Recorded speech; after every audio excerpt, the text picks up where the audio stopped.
Como sabem, nós estamos já há algumas semanas fazendo uma série de exposições bíblicas afirmando a divindade de Jesus Cristo, com base em 7 afirmações que ele mesmo fez, as quais foram registradas no Evangelho de João. E hoje, a 6ª afirmação que estaremos estudando se encontra no Evangelho de João, no capítulo 14, versos 1 ao verso 7, quando Jesus declara ser o único caminho, a verdade e a vida, e que ninguém pode ir ao Pai senão por Ele mesmo. Então nós vamos ler essa passagem. Convido a todos para que abram suas Bíblias no Evangelho de João, capítulo 14. Nós leremos os versos 1 ao verso 7. A palavra de Deus diz assim: Não se turbe o vosso coração. Credes em Deus, crede também em mim. Na casa de meu Pai há muitas moradas.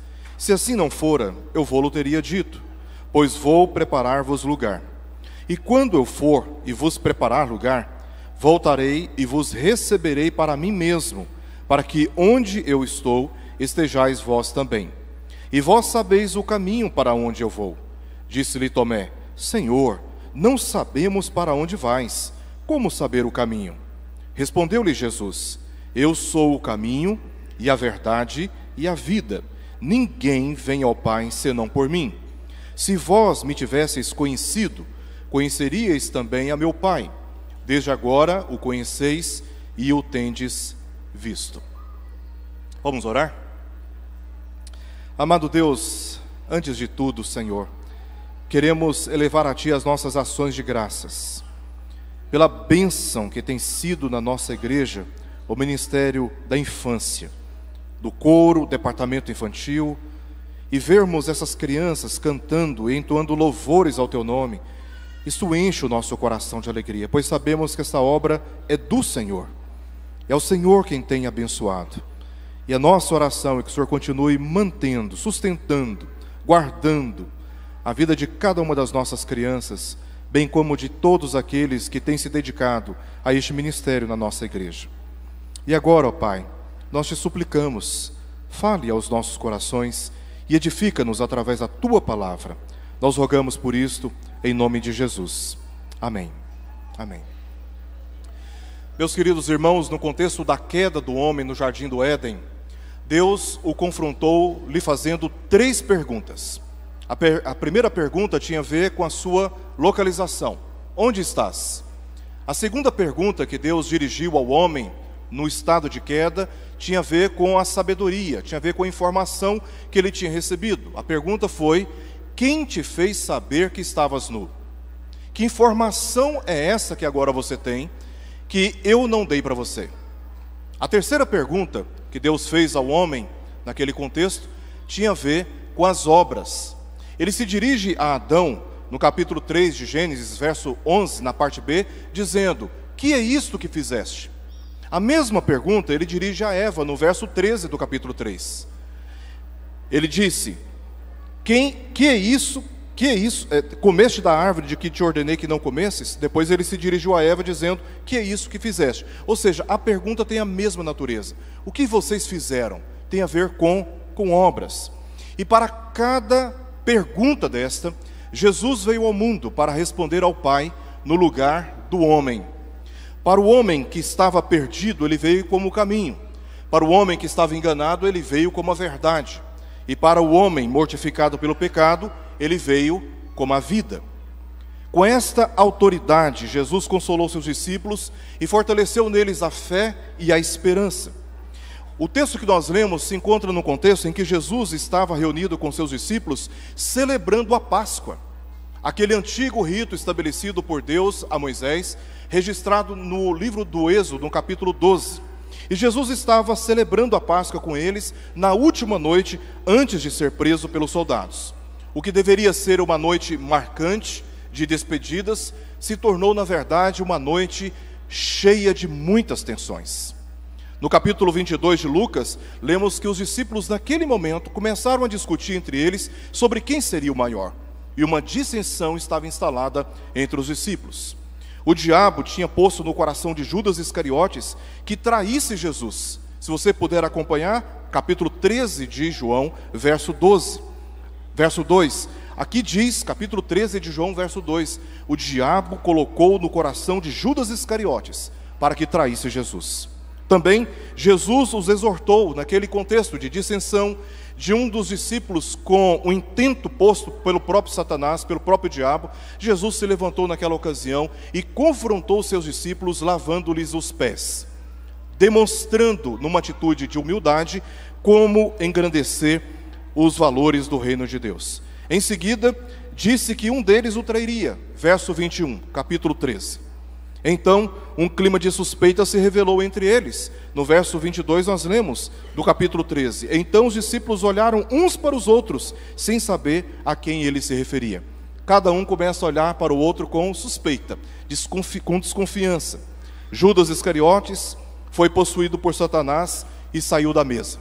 Isso verso 27 e também no verso 30. Satanás entra na vida de Judas e ele sai da mesa. Jesus declarou que os deixaria e não poderia acompanhá-lo. Eles não poderiam acompanhá-lo. É o que nós lemos no verso 33. Filhinhos, ainda por um pouco estou convosco, buscar-me-eis, e o que eu disse aos judeus também agora vos digo a vós outros: para onde eu vou, vós não podeis ir. É um momento de despedida de Jesus. Pedro foi avisado que o negaria 3 vezes antes do amanhecer. Isso está registrado no verso 38.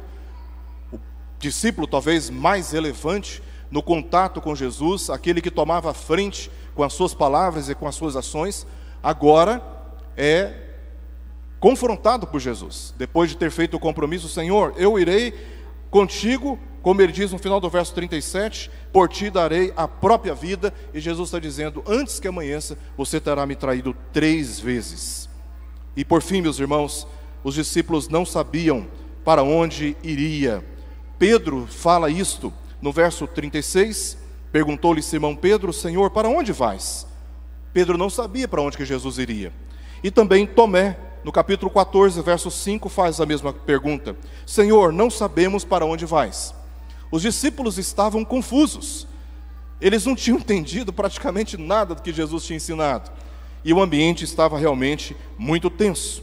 Notemos que o capítulo 14, portanto, começa com uma palavra de admoestação: não se turbe o vosso coração, verso 1. E agora vá para o verso 27 do capítulo 14. Ali nós lemos Jesus dizendo o seguinte: deixo-vos a paz, a minha paz vos dou, não vou-la dou como dá o mundo. Não se turbe o vosso coração, nem se atemorize. Os discípulos precisavam de conforto, de consolo, porque estavam muito ansiosos. De fato, aquela noite foi bastante tensa, e para que fossem consolados, Jesus os exortou a confiar nele. Olha o que diz o verso 19 do capítulo 13. No capítulo 13, verso 19, Jesus disse: desde já vos digo, antes que aconteça, para que, quando acontecer, creiais que eu sou. É uma reivindicação da sua própria divindade. Os dias se tornarão muito mais difíceis, mas vocês precisam crer em mim, porque eu sou Deus encarnado. E eles precisavam ser confortados exatamente com essa afirmação. Exatamente com essa afirmação. Então, Tomé e os demais discípulos conheciam Jesus. Eles conheciam Jesus, mas estavam pensando em um local. Quando Jesus disse que para onde iria, os discípulos não poderiam acompanhá-lo. Os discípulos estavam pensando em um local, quando na verdade Jesus estava se referindo à sua morte e ressurreição, como o único meio pelo qual poderiam desfrutar da presença de Deus, como Jesus estava desfrutando. Veja o que Jesus diz no verso 3 do capítulo 14: quando eu for e vos preparar lugar, voltarei e vos receberei para mim mesmo, para que onde eu estou, não para onde eu estarei, ou onde eu estarei, mas para onde eu estou. Jesus está se referindo a esta comunhão com o Pai, este relacionamento com o Pai. Então, para onde Jesus iria, seria exatamente a cruz, que prepararia o caminho para que todos os discípulos estivessem onde ele estava, ou seja, na plena comunhão com o Pai. Assim, de modo conciso, ele voltou a explicar a sua missão para que fossem consolados à luz dessas verdades, mas também preparados para enfrentarem a sua própria morte, que é o maior e último dos nossos inimigos, a morte, que todos nós um dia, se Cristo não voltar antes, teremos que enfrentar.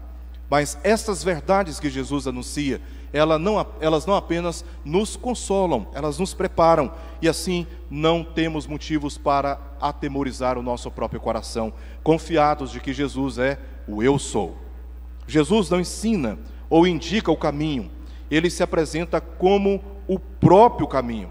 Aliás, o caminho foi a primeira identificação dos cristãos primitivos, conforme lemos em Atos capítulo 9, verso 2.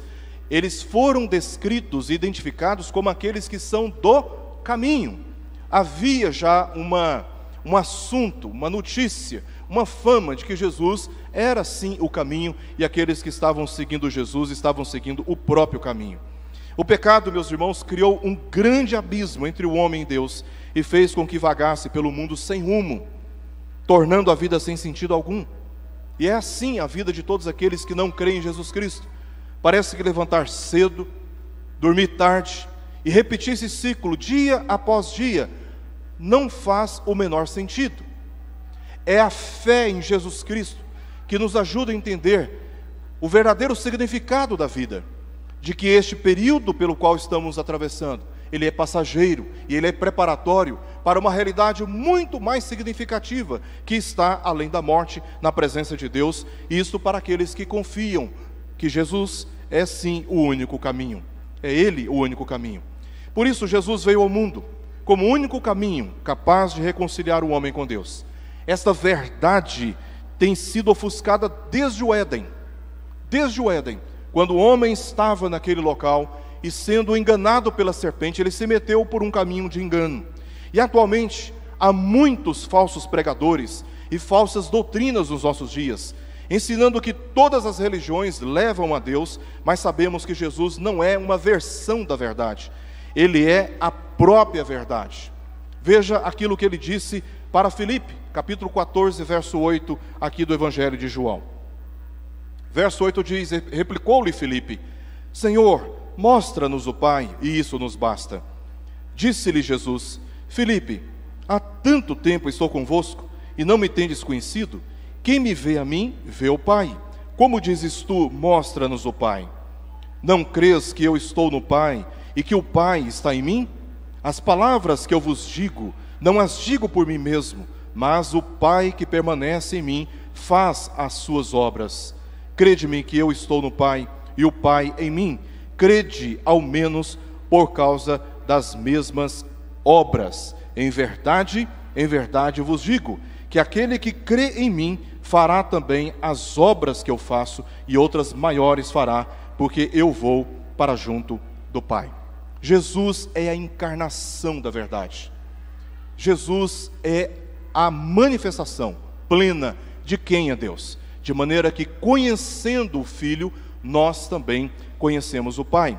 E esta é a verdade que precisa ser anunciada, de que Jesus é sim a verdade, a manifestação plena da divindade entre os homens. Em Romanos capítulo 5, verso 17, nós lemos: se pela ofensa de um e por meio de um só reinou a morte, muito mais os que recebem a abundância da graça e o dom da justiça reinarão em vida por meio de um só, a saber, Jesus Cristo.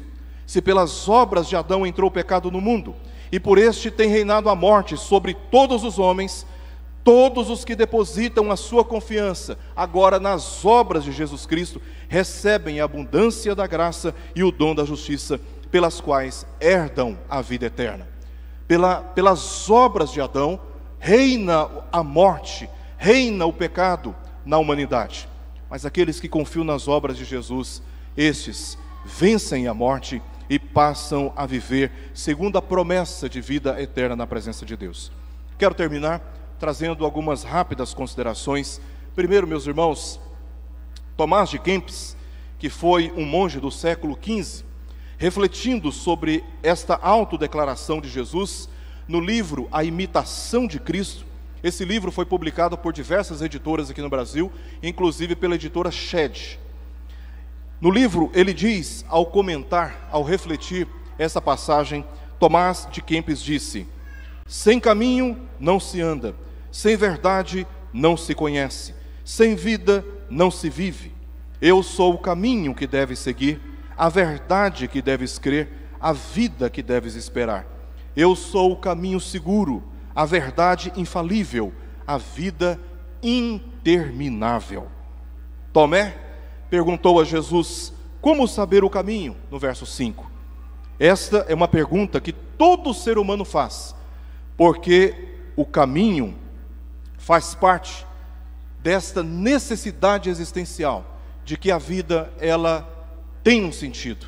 E saber o caminho dá aos nossos corações essa certeza de que estamos, sim, caminhando rumo a uma realidade muito mais profunda, a qual foi prometida por Jesus a partir da sua ressurreição e tendo sido assunto aos céus.